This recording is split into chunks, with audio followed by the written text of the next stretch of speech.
excited to have you. So to start off things on a light note, let's look at some photos on this LED screen and give us, in a few words, your thoughts when you see this. She's my friend. We used to walk a lot around Green Hills Shopping Center as part of our exercise. Very great memories. She walked at a very fast pace. Hindi mo kayang habulin si Mother Lily nung bata pa siya. So your neighbor and walking buddy. My neighbor and walking partner. Yes. Here, next photo.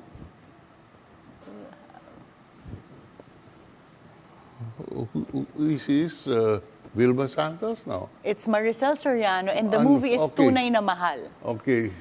I'm sorry, I'm not very familiar with Maricel, but I knew she was a noted, well-talented movie personality. Well, Senator Frank, the reason this is being shown, I think our researchers found that this is supposed to be a story about you and Mila Genuino.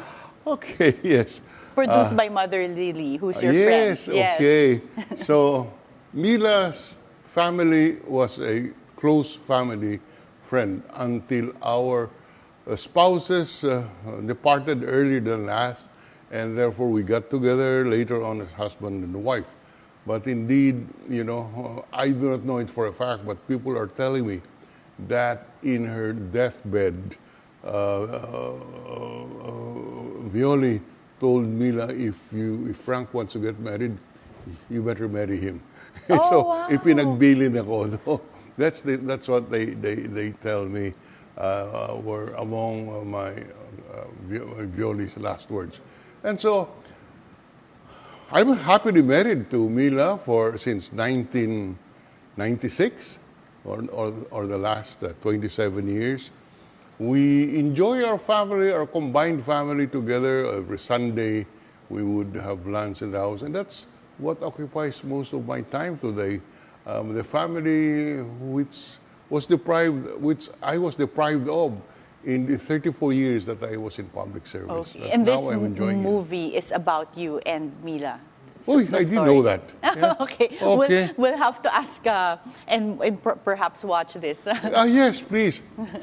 This is the first time I'm hearing that, so I would really appreciate if indeed I can see it or have a copy of the film so that I can see it. Yeah. Thank you very much, Karen. Let's look at the next picture. Who's that? I think that's Eliza. Is that she is so grown up. I didn't even know. I'm sorry. This is your daughter? So, Eliza is my daughter. She has 3 kids. She's married to a physician. And, she has, by Apo's there, the eldest Apo is already first year in UP, taking a pre-med. Wow. Yes. So how many children do you have from your first wife, Violi? 2. Eliza and Patrick. Okay. Patrick, he's a lawyer, and he took up his master's in Berkeley, went together with you at that time. Yes, we were schoolmates. He was telling me recalling to me fond memories of the years when you were together in school, and even when you came home during the pandemic. Yes. How we had to take the same flight together to get back to the Philippines. Yes. So she is now in the vaping industry, a highly regulated industry, which gives him some importance in his life because, they need lawyers. Yes, very interesting. And then the next photo is, what's this? Bar exams. So the bar exams, yes. Were you a bar examiner twice? Yes. Did you have to physically check yes. papers? Yes. I had to physically check papers at that time. The first time in 1979, I think we had about 2,500 or so booklets to check. And about double of that 5 years later in 1984 when I was an examiner for the second time. And it was horrible job. You know, Yes. I know if you have My mother was a bar examiner Oh. twice, and Oh. the booklets she had to check physically by herself were 6,000 by the time she was a bar examiner. That's about that's about the number.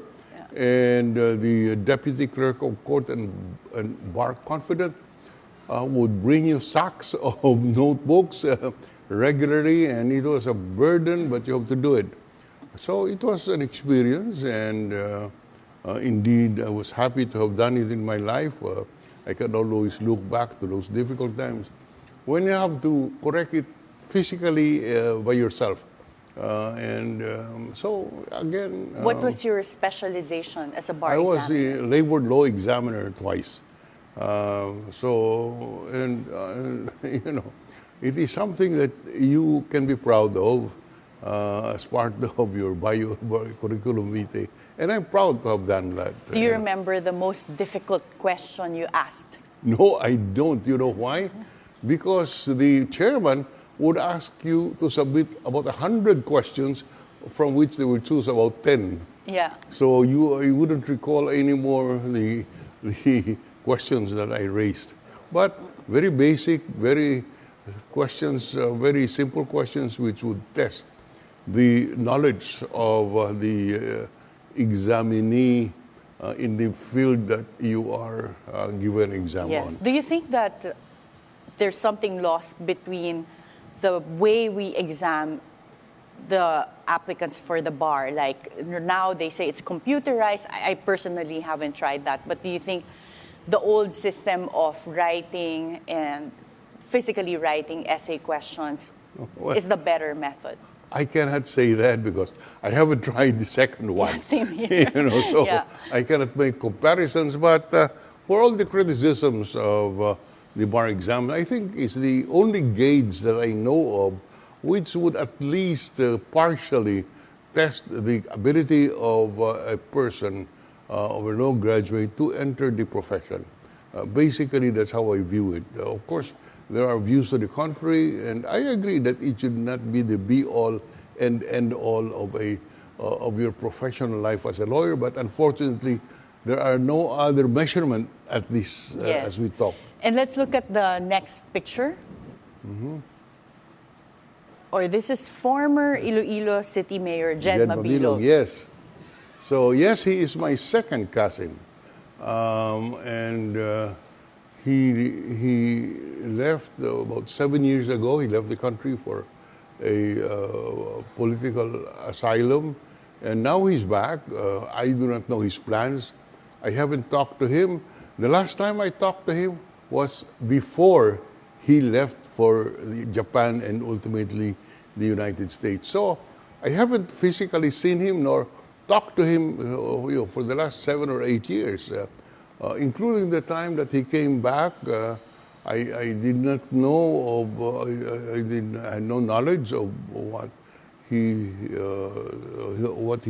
talked about in the interviews immediately after he came back. And up to now, I haven't talked to him. So, did he seek your advice when he was publicly accused of being involved in drugs as a mayor? No. No. He didn't seek my advice because at that point, no, he didn't seek my advice as to what to do. He just thought that Duterte was after him because of his relation with me. Okay. And what has kept you busy as from the time you retired from politics in 2022? Well, I was taken in as a senior counsel by my former law firm, Accra Law Offices. So first, I'm the senior counsel there. Number two, I have been requested to sit in a number of boards as an independent director, and I do advise them when my advice is sought. So in that sense, I've been kept busy professionally by my engagement in Accra, by being board member, and by some consultancy from certain companies. Well, that sounds like there's a lot on your hands to keep you busy. Well, do you yeah. have time for your 10 grandchildren? Yes, I have time. I make sure, and I want to state I am not kept busy. Yes, there's these activities occupy my time, but it is on my own time. I do not have commitments like court hearings, nothing of that sort. But that is why I have better control of my time, Karen. And that is why when you guys called, I said, sure. Well, we're very happy for that. And what's your favorite activity with your grandchildren? My favorite activity. Well, this season of the basketball court, I regularly go to Araneta or to MOA to watch the games with my kids. Oh, so they love basketball. So and they always ask me to get them tickets.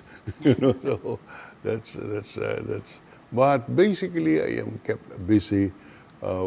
First, as I said, by my limited professional engagements, but I enjoy the lack of pressure on me as a public servant. You can imagine, Karen, I was in public service for, something like 33 years. Almost on a daily basis, I was under pressure, if not by my work, by media.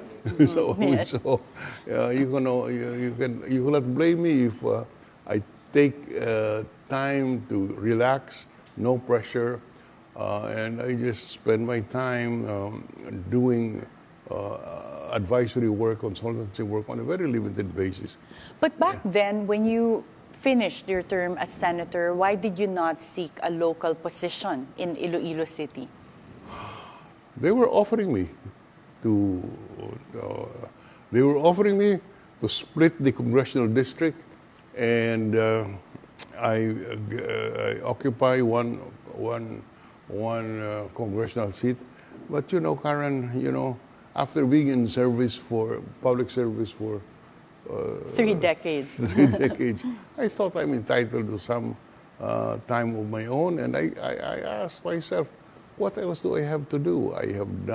I'm proud of what I have done, of my record as a public servant, and honestly, let the others do their share naman. So I just sat down, looked back, and sometimes my views are being sought by by media personalities, and by limited clientele. But otherwise, I just devote time to my family and to myself. A lot of people recognize that you've done a lot for Iloilo in terms of contributions and infrastructure. Can you tell us more about the dam, the largest dam outside of Luzon that you've recently inaugurated? Yes, that's the Halaur Dam. It's the biggest dam outside of Luzon. It will irrigate, if I recall correctly, about 32,000 hectares of rice land. We will increase our rice production in the province by about 150,000 metric tons of palay, which would contribute to our national security, food security. But more importantly, it will improve the lives of about 22,000 farmer families. It took President Benigno Aquino to lead the way to fund it in 2011, 2012, after the dam was authorized by law passed in 1960. During the time of President Ferdinand Marcos. During the time of 1960, I don't know who. Or is that still I think it was before Ferdinand Marcos. Yes. Anyway, in fairness, the initial 200 kilometers of canal, for irrigation canal, was built by the father of the present president. The dam itself was funded through the efforts of President Noynoy Aquino, and then the additional budget that was needed was authorized by President Bongbong Marcos. So you can say that this dam spans 3 presidents. And we are now filling up the reservoir, which should be at least 500 hectares. And we started filling up the dam in first quarter of this year. And the dam should be operational, but maybe middle of next year.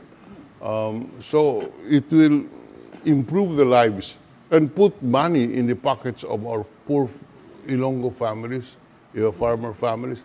So, Senator Frank, this started by law, as you said, in 1960s, but it Yes. seems like all the succeeding presidents supported the project. What is your role or participation in the building of this dam? well, my role is I've spearheaded the effort to look for a fund, and we found it in the Korean Exim Bank. And I must acknowledge President Pinoy for supporting this project, because without his imprimatur, we could not have secured the $207 million dam, dollar loan from the Korean Exim Bank, which we did during his time. There's under the Aquino time. Would you consider this as your biggest legacy to leave for Iloilo? Yes, I would consider this my biggest legacy, the one that I can leave behind with pride, and it is important to me because it will provide jobs to the people of Iloilo and alleviate our farmers from the poverty that we see in our midst today. Senator Frank, you've had the opportunity now to spend time with your family, to rest, as you say, and not have any pressures. Would you consider making a political comeback? But before you answer that question, let's take a short break. At the Forefront, we'll be right back.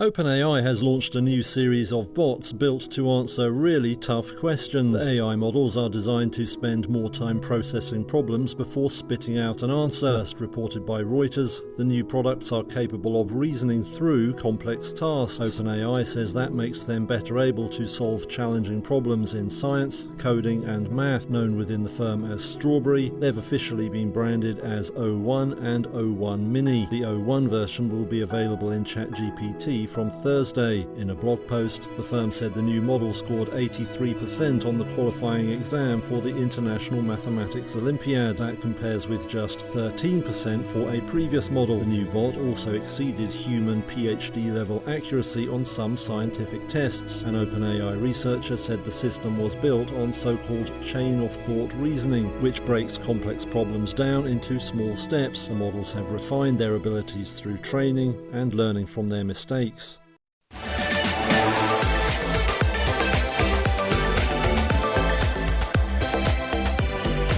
Welcome back at the Forefront. Senator Frank, before the break, we were asking you this question. Do you have plans of making a political comeback?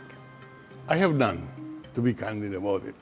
Admittedly, I have been asked to go back to the Senate, but I keep on telling myself, assuming I win, assuming I make it, 6 years from now, I will be about 84. I have to retire at 84. I don't want to be there at 100. And therefore, I told myself, if I retire in 2000, and 20,000... So 2020, 20... well, if you run 2011, if you run in 2020, no, if I run this time, 2010, sorry. So if I run this time, Yeah. so you add another 6 6 years, years, that's so 2031. Yeah. I will be 85 by that time. I will retire anyway. So why not retire now and enjoy whatever remains in my active life? And I travel quite a bit. And enjoy it. Enjoy traveling with my wife. None of your children plan to enter politics? None. Patrick is happily practicing law. He is in a highly regulated industry, the vape industry. and therefore he enjoys, using his skills to respond to the demands of regulation by the government. When it comes to the Liberal Party, you've been part of the LP for many years. Yes. Do they actively seek your advice? Now They with do. the 2025 elections, Well, they do. In fact, they asked me to attend the meetings, the last one being the National Council. But Karen, in fairness to the few clients that I serve, they would prefer a professional rather than a politician. So I have refrained from being active in the Liberal Party at this point. Because you do sit in several boards as That's well, so you're correct. trying not to be Yes, political. That's correct. That's basic. That's And the basic reason. In terms of the quality of senators, you've been one of the longest tenured senators in the Philippines.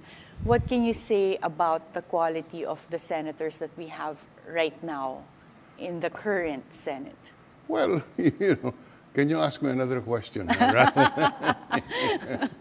Okay, so yeah, understand, difficult.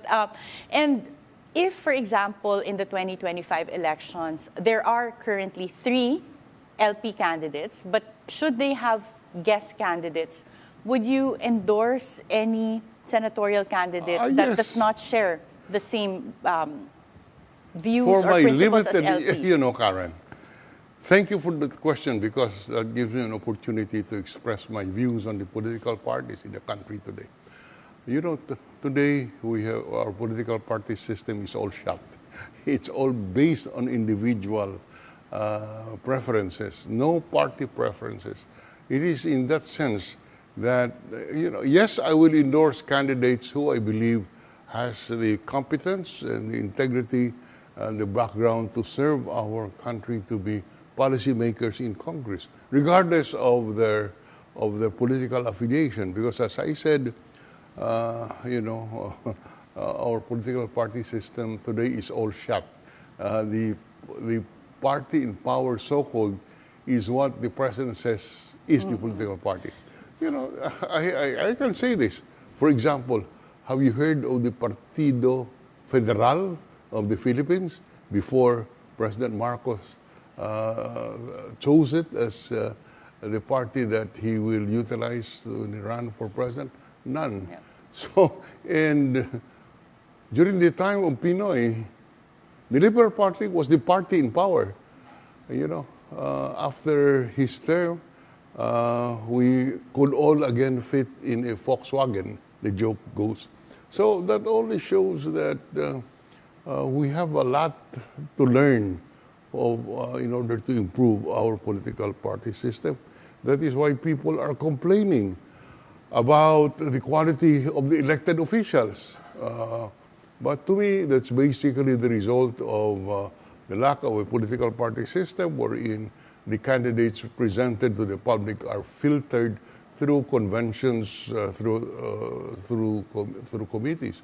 So, that's the situation that we have today. And also our education system is responsible for producing the electorate that sometimes would make wrong choices for the officials elected to our government. Do you value loyalty to a party? So do you think that there should be loyalty to a party regardless of who becomes president? That assumes that you must have a working political party system. In our particular case, I don't think that there is a working political party system. It's all individual choices. So that's where we are today, and I think.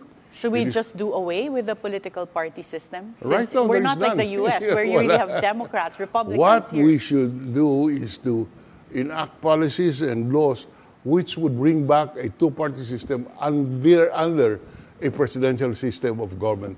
A multi-party system is good for a parliamentary system because then the politicians, regardless of their party affiliation, would try to group together and hold each other's hand in order to maintain government. That situation is not present in a presidential party system because politicians come and go, and the political parties come and go, the government still continues to exist, as distinguished from a parliamentary system. So my theory is, if you want to continue with a presidential system, let us enact policies and laws which would encourage and bring back the two-party system. Now, if our political environment will just be fit or we're so used to the political party system, we might as well shift to a parliamentary system of government. Mm-hmm. And you, before even there was a lot of issues against POGOs, you were already against POGOs years ago. Yes, how did you correct. try to prevent POGOs from coming in the Philippines? No, I tried to prevent the continued operation of POGOs in the country. This Why? was in what year?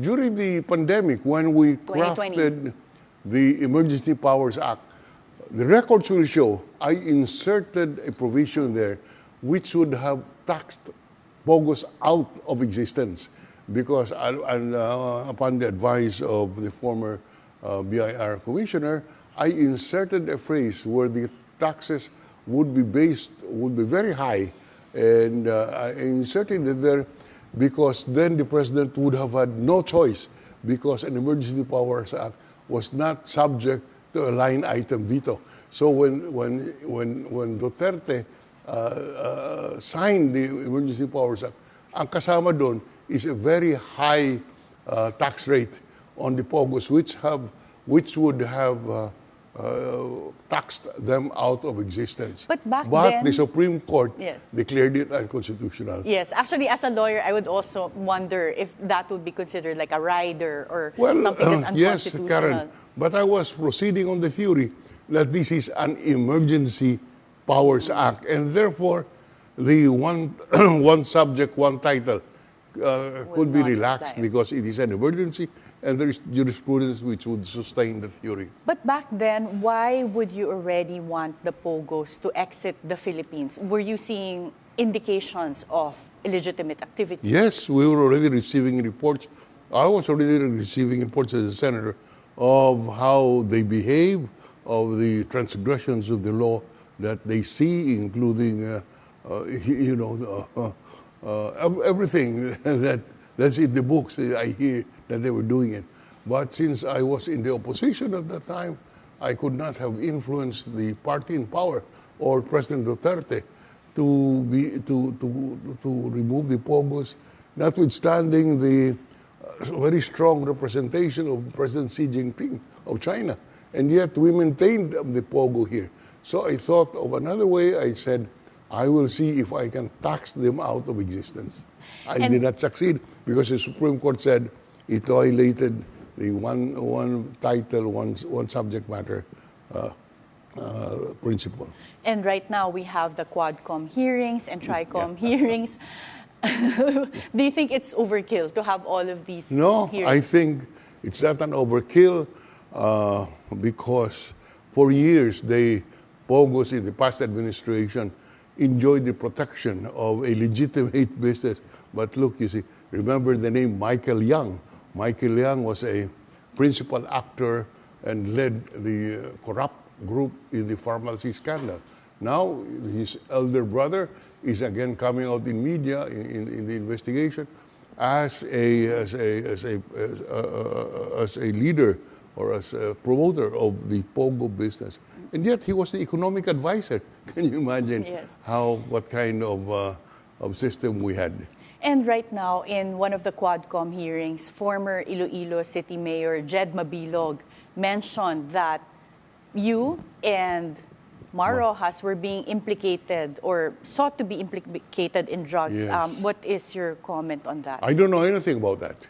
First time I hear it was when Jed mentioned it, that the reason why he avoided or did not see Bato de la Rosa in Crame was that he was going to be forced to implicate me and Mar. When he said that, that's the first time I hear of it, about a week ago, when he said, we mentioned that in the committee hearing. I didn't know of it before. I had no inkling whatsoever that conversation took place. And do you think that's plausible, that they attempted to implicate you? My feeling is immaterial, because I would repeat, this is the first time I hear of it. Okay.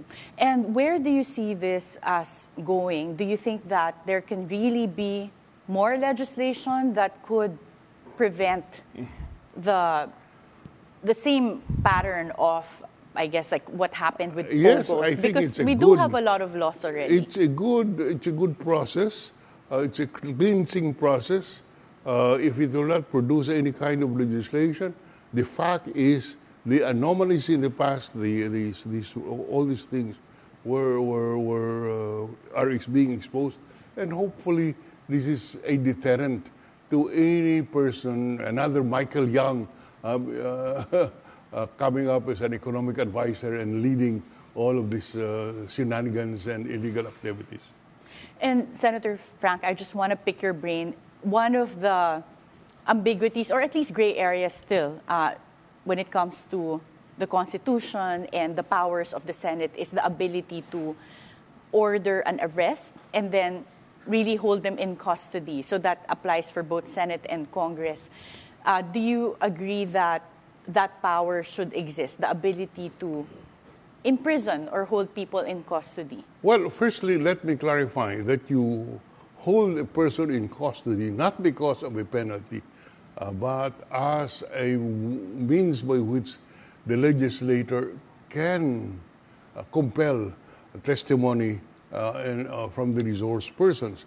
You are not penalizing them. You are putting them in custody in contempt, and the contemptuous conduct would be cleansed by your complying with the orders of the Senate committee, or Congress. Senate or the House. So number two, this kind of power has been sustained by the Supreme Court as needed in order to enable Congress to perform its functions. Now, there are gray areas, admittedly, where, for example, a witness would say, I will invoke my right against self-incrimination. Now, can that statement be taken as an evasive statement and therefore would merit a detention? These are, for example, Karen, among us lawyers, we know that when you're asked the question, what is your name? Your statement is, you cannot say, I invoke my right against self-incrimination. But in the particular case of Alice Gore, remember that her name is an issue in another proceeding, criminal proceeding. So it is really an open question. What I'm saying is, yes, the Congress' power to detain as a remedy to compel testimony is recognized by the Supreme Court. Question is, to what extent can the person invoke a right against self-incrimination guaranteed in the Constitution in these proceedings? That is an open question which the court must ultimately decide. So on that note, given all the complications with especially the issues on POGOs, how would you like to see our problems with POGOs end? But before you answer that question, we'll have to take a short break. At the Forefront, we'll be right back.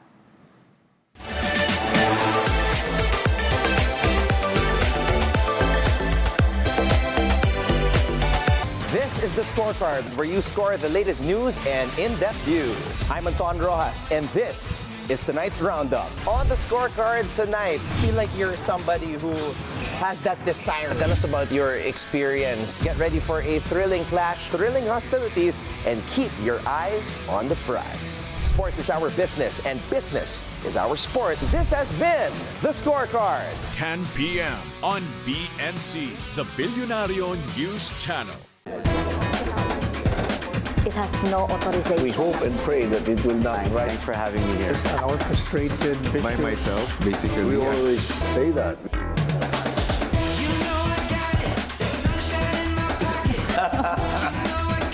It depends. A well-concerted effort. Perhaps I can reiterate. My greatest beefsteak. Iba na, iba pala yun.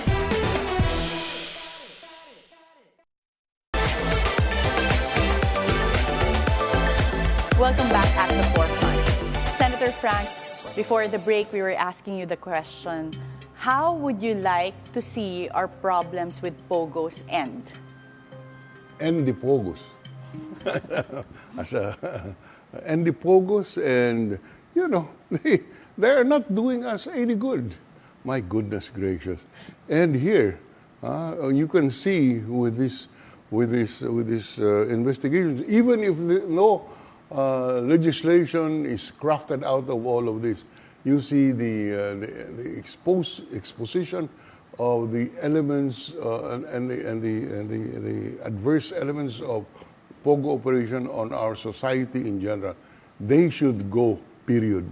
What about PAGCOR, for example, asking for exemptions? Who? PAGCOR has been asking for exemptions for certain types of online operations, or they would say that they service. No. They're not. You know, what I've learned in government is, ang galing natin ng mga Pinoy, pag binigyan mo ng exemption ng isa, nako, hindi mo na alam kung saan pupunta yan. Just, you know, the President was very clear in his SONA. Stop POGO by the end of 2024. He is the chief executive, regardless of, you know, his mandate is to execute the laws and policies. He already made a policy statement. No more POGOs, regardless of who issued the license, whether it is PAGCOR or another entity. I must emphasize, the President said very clearly, end POGOs, and therefore you people in media should watch him out, because there might be other entities who will say we're not covered by the President's ban.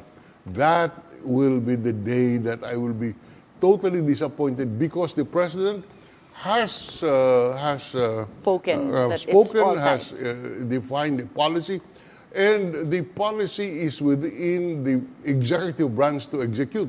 And the President is the head of the executive branch, regardless of what the law says. If he says, my duty is to implement, I will not implement because of what the Congress has found out to be the harmful effects of POGO in our country. Well, let's shift to something lighter. We're going to be showing photos on the screen again. And here, okay. Let us know what words come into your mind. Well, President Cory, she made me. And she made you. Yes, and she's a model of a public servant. No two ways about it. Next photo. Yes. Oh, she was a very competent intellectually. She knew economics. There were people around her who had other agendas, but the President herself, in terms of her intellect and as an economist, I recognize that. You left. You were an ally, I think, of President GMA before. You left after the Garci issue, or is that the reason? Yeah, something. Yes, when the Garci issue was taking public prominence. Yes. Why did you leave at that time? Well, this agreement on certain policies that forced. There were a lot. North Rail, for example, was one instance where I had my doubts about the sincerity of government to push our economy forward, because that North Rail was something really, you know, before Farmally came, naku, that was the biggest scam that we had. Okay. Next picture. Oh, President. Yes. Oh, as one columnist said yesterday, he managed our economy and reduced from all presidents our foreign debt to the minimum, and because of that we were able to move our country forward faster economically. He is a president with integrity. I served with him for years, and talaga namang mahirap na boss yan. He will ask you during the cabinet meetings. The cabinet members would stay for hours in the cabinet members as a meeting because of the questions he asked, and the questions were all designed to convince him that the project being proposed or the budget being proposed are something that can be adopted for the benefit of the Filipino people. Wala pong, he was very clean. Well, we heard Senator Frank that he was also kuripot, like during foreign trips, he'd only feed you burgers. Is that true? Yeah. Well, you know, I was very close to him. But in his 6 years as a president, he only invited me to join him in a state visit only once. And that was when he had a state visit to Korea because of the loan that I worked on to fund the Halaur Dam. But otherwise, I was not in any state visit trips, and that is to show. I'm citing that as an example of how frugal he was and how he was conscious that he was spending public funds. Okay, that's good to hear. Next picture. So this is in order of the presidents, yeah. Yes, okay. Who's the... okay. I would rather not comment. No comment, okay. Next picture. The same? No comment? Yes, I would not comment, yes. Okay. We're invoking your right against I am self-incrimination. invoking my right against self-incrimination. Okay, next picture. The president, in fairness to him, he appears, at least from the public perception, that he's doing the things that people expect him to do as the leader of our republic. And,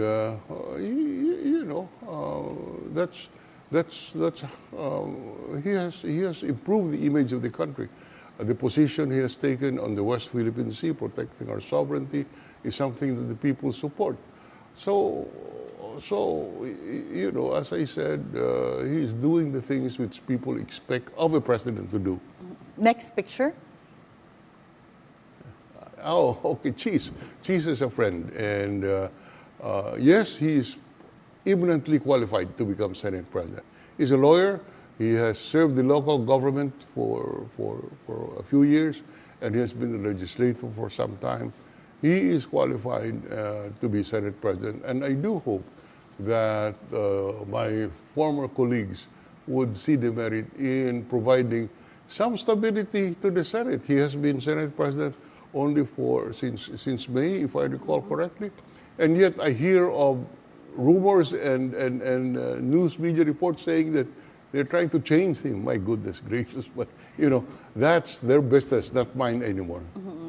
Let's talk about issues that the Philippines is facing right now. One is the OVP budget hearing. This was subject of a lot of attention in the news as well. What is your take on how the Vice President handled the budget hearings for the Office of the Vice President? I would rather comment on principles. The matter of accountability for the use of public funds is superior than any other principle that is now being espoused. Certainly, transparency in the use of public funds is superior to tradition. When the Constitution mandates clearly that we are just stewards of government, and therefore we're accountable for the funds we use. I do not agree with the Vice President that since this is already a budget for 2025, Congress may not look into past expenditures of the Office of the Vice President. No, I don't agree. Accountability requires that indeed you account for the expenditure or for the budget that you are given, and that is the mandate of Congress, to inquire into how you used funds that were previously appropriated to your office in order to justify further appropriation. So that's my view. I think the Senate and the House were correct in inquiring into past expenditures. And remember, I was in the cabinet for 9 years. I was in the legislature for 24 years. So I sat on both sides of the fence. And do you agree that there should be confidential funds? Only for those, and good question. Do I agree that there should be confidential funds? Yes, but only for those agencies which by their mandate would have to gather intelligence and confidential activities. If they are not, no, they are just, if they're just recipients of intelligence reports, they have no mandate to hold confidential funds. So compared to the Office of the President, should the Office of the President have confidential funds? Yes, the Office of the President should have confidential funds because the President is in charge of national security, and national security requires some flexibility insofar as funds are concerned. Yes, because the Office of the President also gathers confidential and intelligence information. So does our police agencies, the Philippine National Police, the Armed Forces of the Philippines, the NBI. Those are intelligence gathering agencies, and they're entitled to confidential and intelligence funds. But the rest, no, they should utilize these agencies to secure, to have access to intelligence information, but not gather information themselves. Another event that recently caught headlines was the visit of Vice President Sara to former Vice President Leni Robredo. What is your position on that matter, considering you're an LP? Yeah, well, no. Peña Francia is a religious activity. The devotees go there. Let's give it the benefit of the doubt that this is a purely personal visit and should not be given other meanings, but that is something not within our control. If you ask my views, it was purely a personal visit. But given the personalities involved, inevitably media would say, namumuliti ka. So let's leave it at that. Is it true that within the Liberal Party, you had members like Kit Belmonte threatening to resign because of that visit that happened or meeting between VP Leni and VP Sara? I have not heard of that, Karen, to be honest. I'll ask Kit after this meeting. Is this true? I don't know, so I cannot comment on that. Okay. And right now, what would you say is your dream for the Philippines? Considering you've seen so many years of politics, you've served, as you said, on both sides, from a cabinet position, legislative, what would be something that you would aspire for the Philippines to achieve? Yes, I'm sorry. Karen, I wish we can have a better prepared youth for our future. What I sit in the board of some educational institutions. The briefings on us are not very encouraging on the state of our education.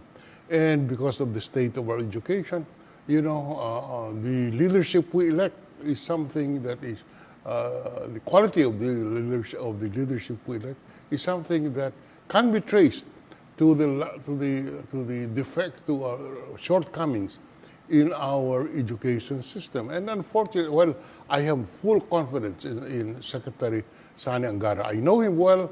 I know him well for when he was still a kid. I know him well. I know he's competent. He has the heart in the right place. But whatever reforms, and I'm sure that there will have reforms instituted, we cannot see the effect until about probably 10 to 20 years from now. And hopefully it will take effect. But if not, if you ask me what worries me, is our education system, which today is all shut and we must address. Remember that probably it was 5 years ago when the World Bank, through PISA, if you remember, said our high school kids are not able to read or write, or the basic comprehension. Basic comprehension at the age of 10 or something. My goodness gracious, we should be concerned about that, because then these are the persons who will man our country 10, 20 years from now.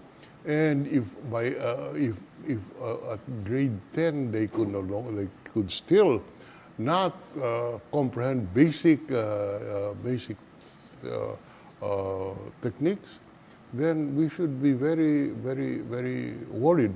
And remember, these are the people who will elect our leaders. Yes. And do you think that the quality of education is reflected in the surveys that are coming out for 2025 and 2028? Yes, I know. I will not hesitate to say yes, because indeed, between the lack of between the watch in our educational system and social media, you can imagine the quality of narrative and dialogue we have today. Thank you so much, Senator Franklin Drilon. Really, all your insights have been very helpful in giving us a view of the Philippines better. Thank you so much. Thank you for having me this morning, and I do hope I have contributed to the narrative in today's political scenario. Thank you very so much. Karen. Former Senator Franklin Drilon says a comeback in the Senate is unlikely for him, but he is willing to help the Liberals get back on its feet again. As a veteran politician, his wealth of experience can still contribute to shaping Philippine politics. Be timely informed, be insightful of the news. Always stay at the forefront. Join us again tomorrow for meaningful conversations that would help you form an objective personal opinion. This is Attorney Karen Jimeno. Thank you for spending your hour with us.